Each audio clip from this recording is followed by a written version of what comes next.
Hola, mi nombre es Constanza Evans. Bienvenida a Mamás Podcast. En este espacio podrás encontrar historias de mamás y de mujeres, historias únicas e inspiradoras. Aquí podrás cuestionar, informarte, sentirte más acompañada y quizás incluso liberada. Un espacio seguro para ampliar tus horizontes solo para ti.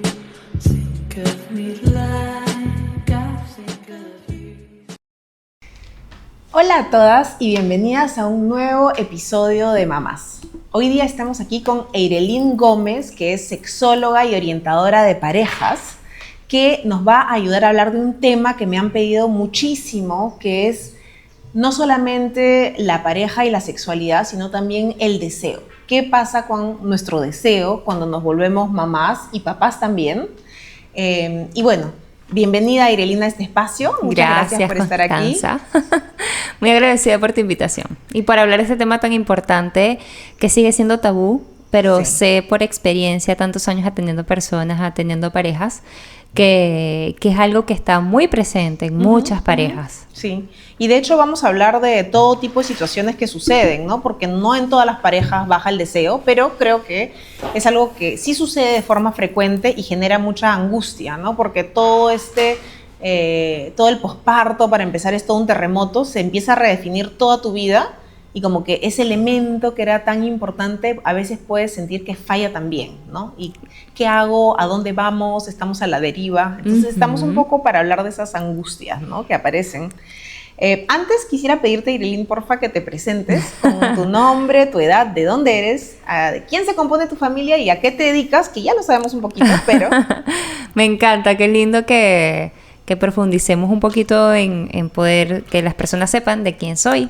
Eirelyn Gómez, soy licenciada en Desarrollo Humano, magíster en Sexología y con especialidad en terapia de pareja.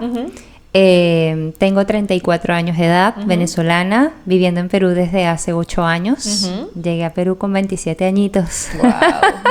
Abrazo a esa Eirelyn de los 27 años que llegó acá a Perú en ese tiempo. ¿Cómo te ha tratado el Perú? Me ha tratado bien, gracias a Dios, sí. Perú me ha enseñado mucho, he crecido desde un punto de vista profesional, personal. En realidad, migrar a ti te enseña, te hace otra persona. Es muy distinto cuando tú estás en tu zona, sí, en tu familia, la familia extendida. Afortunadamente acá, por una temporada vivieron mis papás, unos años, después de que yo tenía como 3 años viviendo acá, mis papás se vinieron como 3 años, ya se devolvieron, y sigo con mi hermana, o sea, mi hermana sigue aquí en Perú, que ella fue la primera en llegar, y actualmente vivo con mi esposo desde hace, casados ya hace 1 año, entonces sí, Perú me ha dado muchas cosas, entre eso la parte profesional, personal, el amor, muchas cosas bonitas me ha dado Perú. Hermosa. ¿Tu esposo es un afortunado peruano o es un afortunado venezolano? Mira, es muy gracioso. No, mira la historia de mi esposo. Mi esposo es venezolano-peruano. Mis suegros, sus papás, peruanos, se casaron y se fueron a Venezuela en los 80, finales de los 80. Es que hay mucho peruano que emigró por eso te digo.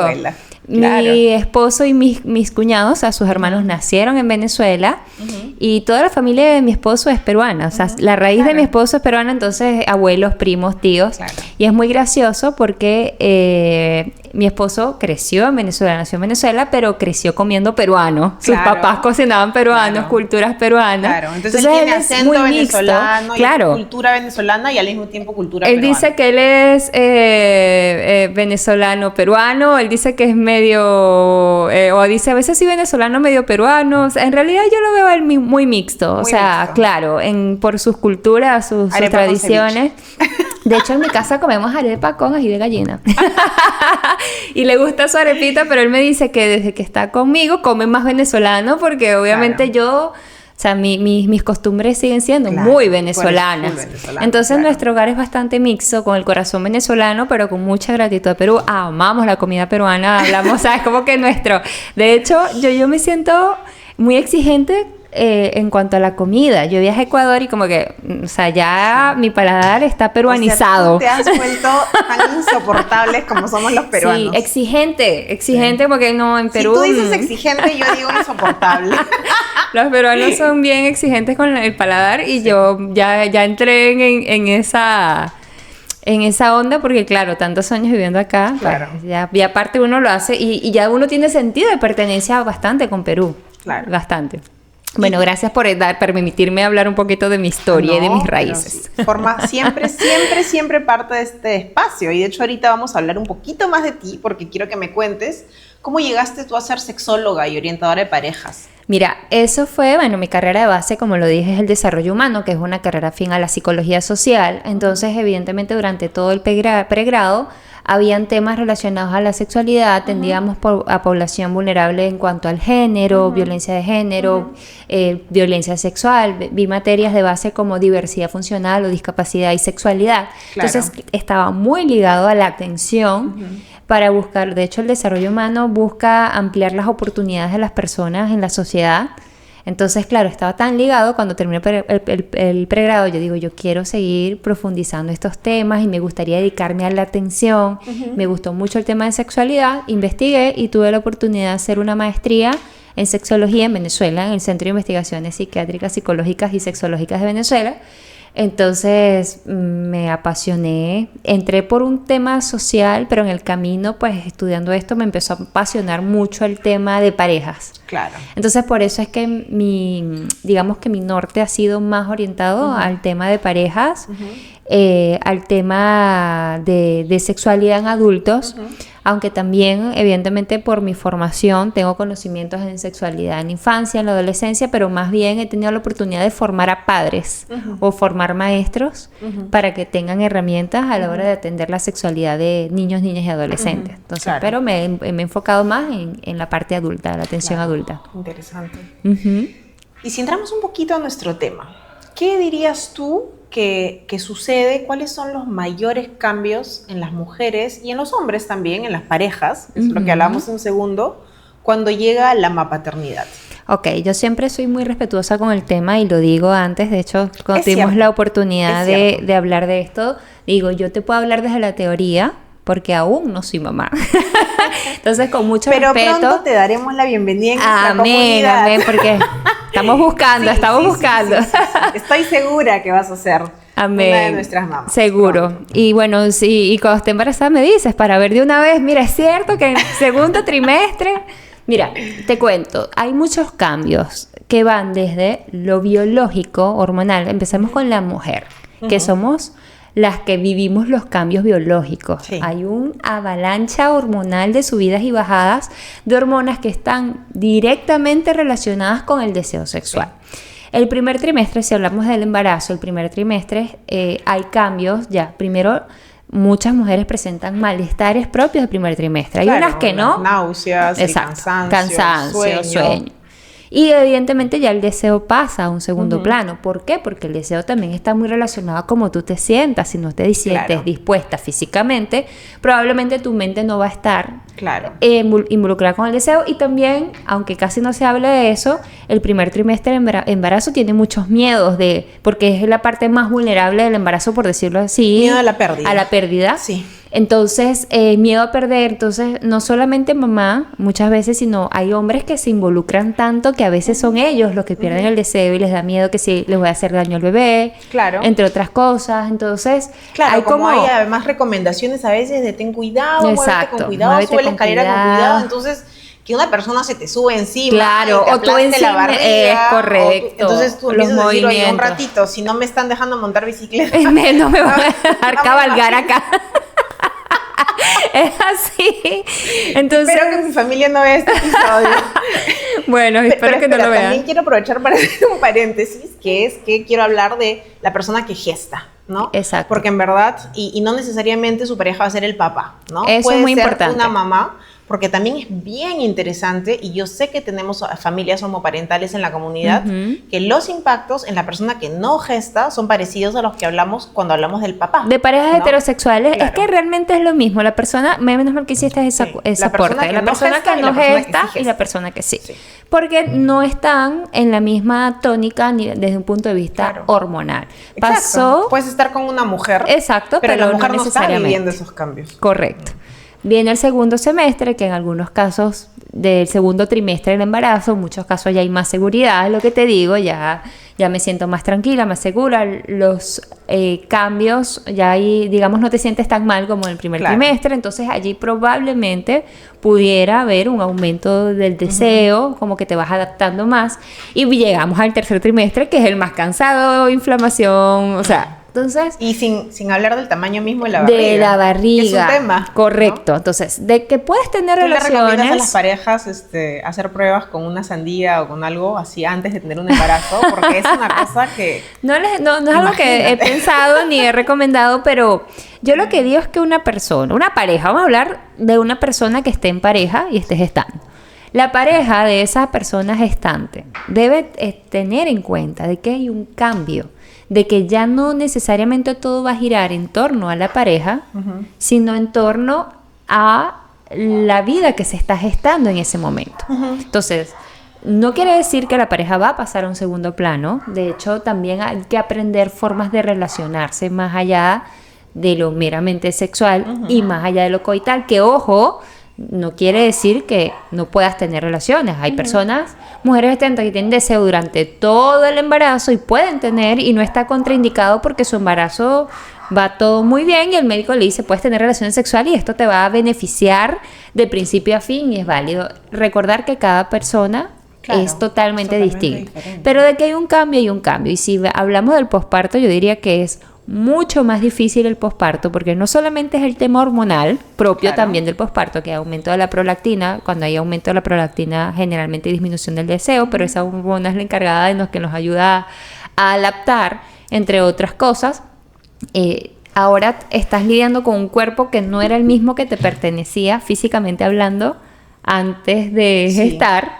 Que hay poca gente que habla de eso, pero es un impacto, es el sueño, lo que hablábamos temprano, que tú me contabas que como mamá, pues prácticamente duraste muchos años sin dormir igual, entonces ya no funciona de la misma manera. Y la afectación también en el mismo cuerpo, en el sentido de que, por ejemplo, si has tenido una cesárea, puedes tener una cicatriz. Antes de la cicatriz tienes una herida dolorosa. Los partos vaginales también, incluso los que son partos vaginales felices, pueden tener desgarros, pueden tener toda una serie de cosas, entonces...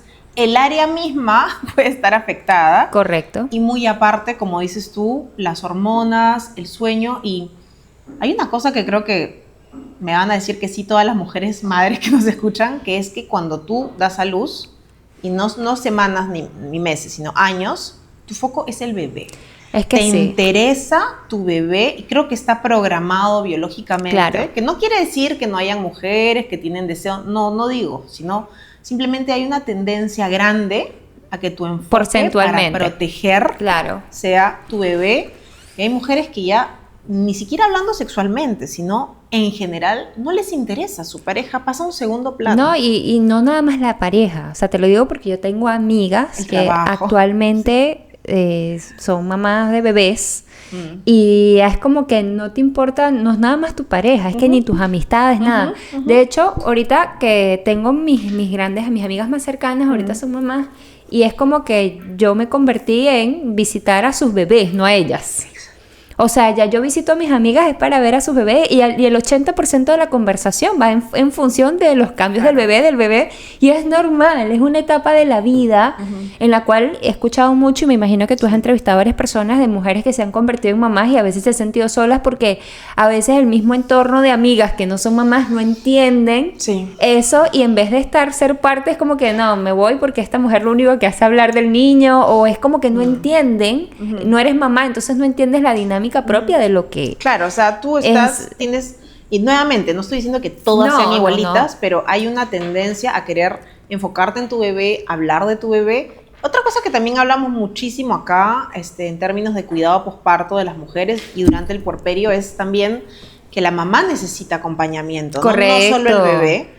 Pero digamos, en la madre hay una tendencia a que el foco sea el bebé. De hecho, ahí es difícil estar en la pareja. Claro, y de hecho muchas mujeres quieren el apoyo con la casa, con otras cosas, pero se encargan de su bebé como unas leonas que no quieren ni que nadie más los atienda sino ellas. O si vas a atender a mi bebé, es en mis términos. Correcto. Es aquí y no allá, tal persona y no tal otra, que está perfecto, ¿no? Es totalmente válido. Pero hablando de la pareja, que es la pareja, hay que trabajar en equipo y entender de que es una fase. Entender de que, y es algo que se tiene que hablar, Constanza, antes Sí. de hasta el embarazo. O sea, claro. mira, sabemos qué vamos a hacer con la pareja. O sea, cómo vamos a repartirnos las tareas siendo padres. ¿Cómo vamos a hacer con la sexualidad? ¿Vas a tener paciencia? ¿Vas a abrazar mis procesos? Que ojo, que sí es importante el tema de la intimidad con la pareja, el tema, o sea, de hecho yo soy pro pareja.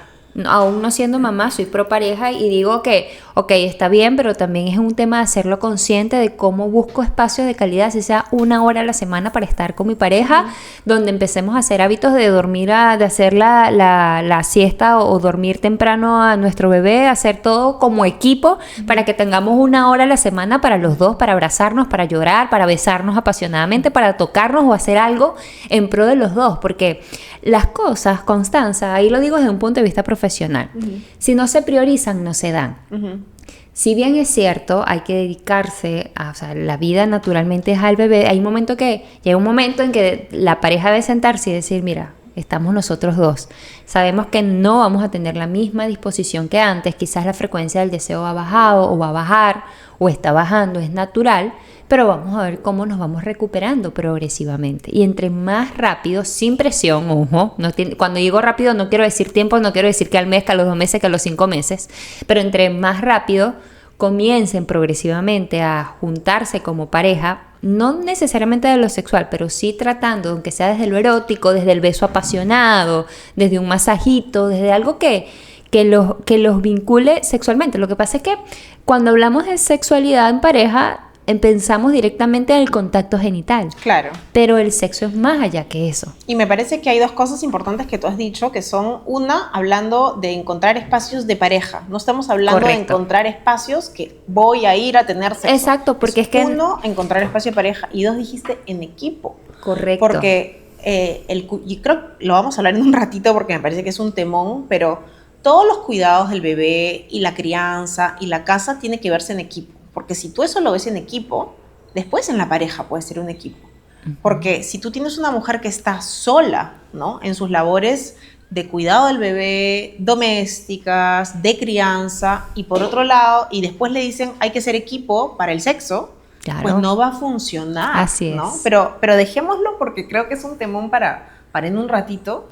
Bueno, y una de las cosas que te quería preguntar también era, en las parejas, tú en general ves en las madres, las gestantes, digamos, las que han gestado, ¿ves el deseo bajar? ¿Tú dirías que esta es la tendencia general? No tanto en el embarazo, ocurre más en el posparto. Sí. Sí, generalmente, pero sí, de las parejas, hablando de parejas heterosexuales, es más la persona gestante que la que no gestó. Hablando, claro, evidente, o sea, el hombre en este caso de parejas heterosexuales no gesta, no pasa por todos esos cambios hormonales. Y en el caso de parejas del mismo sexo, lo mismo. O sea, no vas a comparar que la pareja también está agotada porque es parte del equipo, es parte de... Claro. De que no está durmiendo igual, de que es la tensión, de que igual el instinto de proteger al bebé o a la bebé es absolutamente natural, pero generalmente la que sufre los cambios es quien gestó, como lo decíamos al principio. He visto casos de parejas donde es ella la que recuperó el deseo más rápido, por eso digo, es generalizar, es un poco complejo. A veces es la gestante quien recupera el deseo más rápido, pero la pareja no, porque le cambió más el tema del sueño, el cansancio, el agotamiento. He visto parejas heterosexuales donde me dicen, bueno, es que ya yo dejé de ver a mi pareja como pareja, ahora la veo como mamá. Sí. Y tocarla me da como... no me provoca porque siento que estoy vulnerándola, ella está lactando, o sea, a veces es al revés, y esas son cosas que tampoco se hablan. También están esas personas o esos hombres o parejas que empiezan a presionar. Entonces, si tú imagínate tú presionar a alguien para tener relaciones sexuales, que está pasando por ese proceso, que se siente mal, que está cansada, que está agotada, empiezas a exigirles, y en vez de, de que eso sea algo armónico, lo que vas a hacer, esa presión lo que va a hacer es alejarla y disminuir más el deseo. Eso es muy importante decirlo, porque de la presión no viene nada, esa persona se va a sentir incomprendida. Sí, son muchos factores. Y queda una experiencia fea, creo yo. Porque en general, incluso con una persona que no ha gestado, que no ha parido, presionar para tener sexo es algo que no es empático, no es respetuoso. Correcto. Y si además lo estás haciendo con tu pareja, a quien te debes, y si además lo estás haciendo con una persona que está en una situación de posparto, que es vulnerable, yo creo que de situaciones de ese tipo después salen heridas en la pareja, ¿no? Porque que tú hayas estado en una situación así y hayas recibido presión no es nada fácil.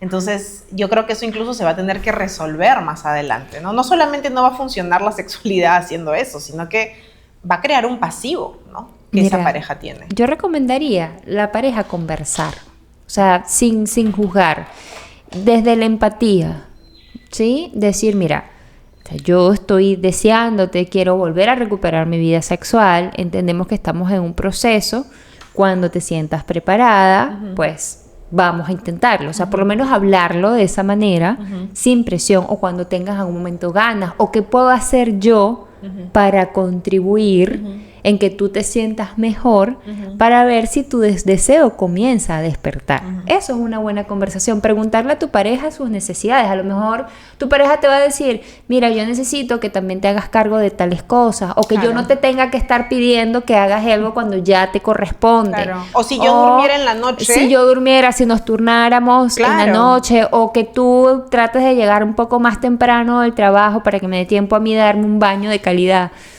¿Sí? O sea, a lo mejor eso puede contribuir. Entonces siempre pregunta, ¿qué puedo hacer para contribuir en tu deseo? Y esto fuera de los gestantes. Alguien me escribía hace poco por redes sociales haciéndome esa pregunta. No, mi pareja nunca quiere, ya no sé cómo hacer, le pido y me dice que no. Y yo le digo, lo primero que tienes que hacer no es presionarla, sino preguntarle qué puedes hacer tú para contribuir que ella esté más dispuesta al tema o a iniciar una actividad sexual. Entonces a veces es eso. Otra cosa que muchas veces el que no tiene deseo se siente como carne, se siente como un ratón, que nada más la pareja la está buscando como para cazarla. ¿Me explico? Y eso también es porque a veces no hay conductas afectivas, no hay conductas eróticas, sino que todo se lleva a lo sexual. Eso es lo que te quería decir también, separar un poco allí, porque incluso, digamos, si, no sé, pues viene tu pareja y te dice, ¿qué puedo hacer yo para que tú te sientas más dispuesta? Es algo igual que va a ser un proceso muy progresivo. Estamos hablando no de qué puedo hacer para que tú me des esto, sino qué puedo hacer para que entremos en general, a ser una pareja. Correcto, y ahí es donde entra el trabajo en equipo, es más común. Y emociones. Correcto, ¿no? es más común que si hay empatía, que si mi pareja no me presiona, que si entendemos de que esto es un equipo y que es una etapa de la vida que va a ser pasajera, porque al final los niños van creciendo, van teniendo sus propias rutinas. Tú lo sabes ya como una mamá de una nena que va al colegio, que tiene actividades y que ya tú no estás 24 horas con ella. Ya tu vida ya ha cambiado un poco. Sigue siendo mamá, no es la misma constancia de antes de tu nena, pero igual ya tú te das cuenta que a medida que van creciendo, ya tú vas teniendo otros tipos de libertades, o tú vas como quien dice que muchas mujeres sienten como que ya no soy la misma, sino que vas a ir recuperando tu vida, ya siendo mamá, que no va a ser igual que antes, pero al final tu propia vida, tus propósitos de vida. Sí. Y esa libertad la sientes distinto, o sea, a los 6 meses, al año, a los 2 años, o sea, y quizás una cosita que también no mencionamos del posparto, que creo que es esencial, es cómo tú sientes que tu bebé te acapara corporalmente. Que muchas mujeres se sienten sobreestimuladas con sus bebés, ¿no? Exacto. O sea, y lo pueden disfrutar porque disfrutan de ese apego y todo eso, pero también el hecho de que, por ejemplo, alguien esté en tu teta, sin exagerarte, 30 veces al día, ¿no?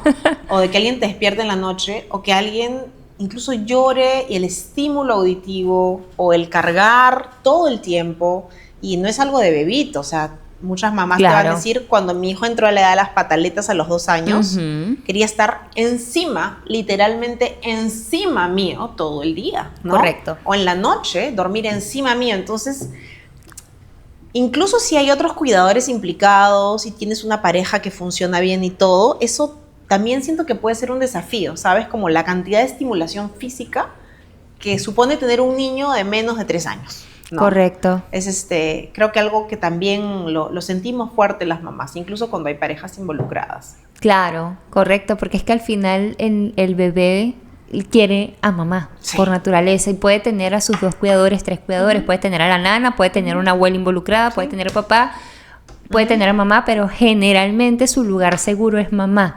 Y eso está bien y es natural, es parte de la vida. Así es. Entonces allí donde progresivamente es lo que te digo, o sea, entender que es una etapa, no competir, o sea, tú no tienes que estar compitiendo con el amor de tu hijo o la atención de tu hijo, es que cada quien tiene su espacio y la persona gestante, entendemos todo el proceso hormonal. Llega un momento también en que está bien que se siente y diga, bueno, ¿cómo hago? Puedo conectar nuevamente con mi pareja. O sea, ya cuando pasa un tiempo, el tiempo que tú creas, según cómo te vayas sintiendo, de que digas, ok, estoy dispuesta. A veces es que no saben cómo. Yo he atendido mujeres, por ejemplo, hace un tiempo atendí a una mujer que empieza a contarme. Yo cuando alguien va a consulta comienzo a preguntarle cosas básicas de fecha de nacimiento, edad, parejas, hijos, entre otras cosas, porque todo esto me ayuda a mí a saber qué es lo que está pasando en esa dinámica.